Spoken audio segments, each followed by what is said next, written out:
చదవండి.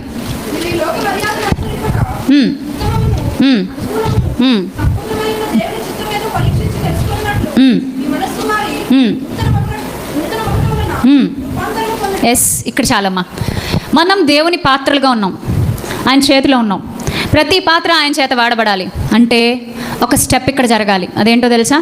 మీ మనస్సు మారి నూతన మగుట వలన రూపాంతరం. 3 స్టెప్స్. మొదటిది మనసు మారాలి, రెండవది నూతనం అవ్వాలి, మూడవది రూపాంతరం చెందాలి. మళ్ళీ చెప్పండి. ఈ 3 మెట్లు నువ్వు ఎక్కకపోతే నిన్ను దేవుడు వాడుకోవడం అనేది సాధ్యపడదు, జరగదు. ఫస్ట్ ఆఫ్ ఆల్ నీ మనస్సు మారాలి. నేను చర్చకు వస్తున్నాను కదండి, పొద్దున్నే కూరగాయలు కోసే వాళ్ళతో నేనే ముందుంటాను. చర్చ చూడాలంటే నా తర్వాత ఎవరైనా చీపురు పట్టుకుని నేనే ఉంటాను.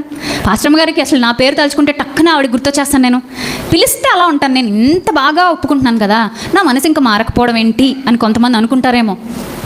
జాగ్రత్త. మీరు ఒకవేళ మనుష్యులు మెప్పు కోరి కొన్ని పనుల్లో ఉంటున్నారేమో, తెలియదు ఎవరికి.